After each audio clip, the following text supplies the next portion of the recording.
Flying economy on a long-haul flight is a special kind of test, not just for your patience, but for your body, your sanity, and sometimes even your sense of smell.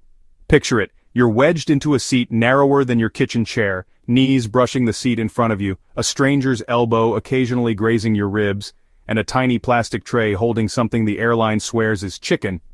But you're not so sure. You glance at the flight map. 13 hours left. It's not exactly the spa weekend you had in mind, but here's the thing. With the right strategies, you can turn a miserable economy journey into something almost, dare I say, tolerable. Maybe even comfortable. The first step to surviving a long flight starts before you even set foot on the plane. It's about claiming your territory. I'm talking about the sacred underseat personal item. If you're new to long-haul travel, here's the rookie mistake: stuffing everything you own into the overhead bin and congratulating yourself on your minimalist packing. 3 hours in, you realize you need your charger, and your lip balm, and your headphones, and your snacks. Suddenly, you're performing gymnastics in the aisle while the guy behind you sighs loudly and pretends you've ruined his life. Don't be that passenger.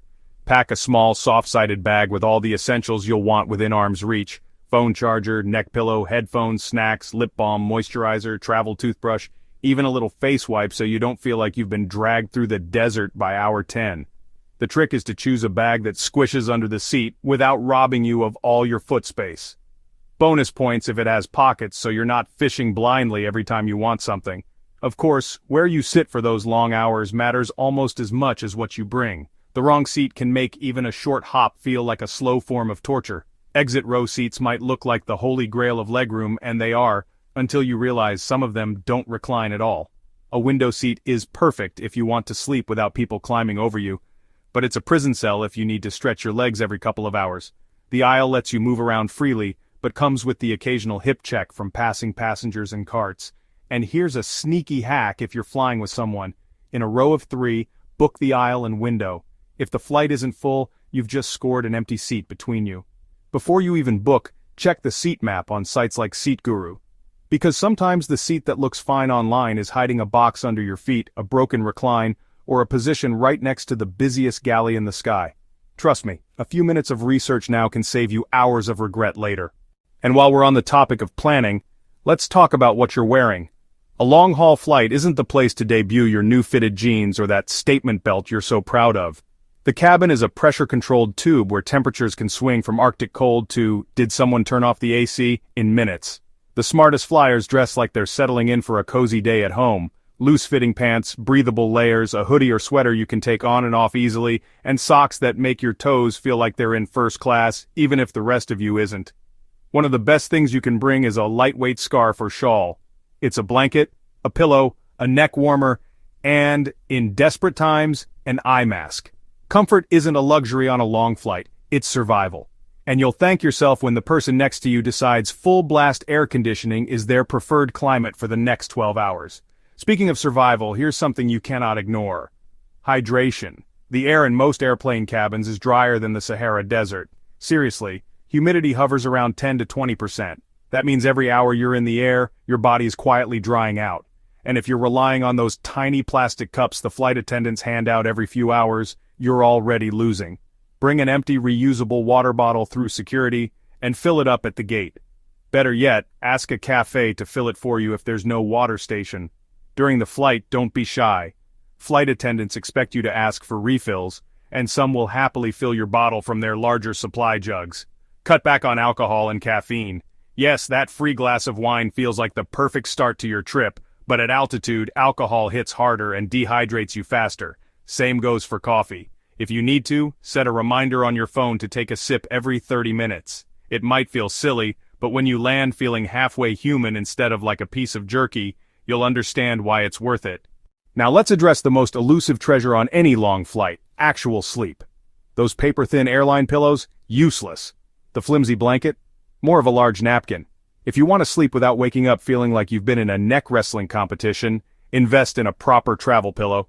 Memory foam, inflatable, whatever suits you. Just make sure it actually supports your head.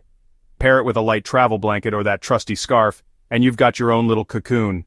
Here's a bonus tip. Wear your seatbelt over your blanket or clothing so the crew doesn't have to wake you to check it during turbulence.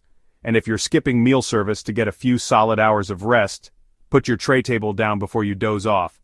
That way they can just leave your food without poking you awake mid-dream. Eye masks that block out every hint of light and earplugs that mute the cabin chaos are your best friends here. Combine them and you might just trick your body into thinking you're somewhere much more peaceful than 35,000 feet in the air. Unfortunately, peaceful is not always the word for an airplane cabin.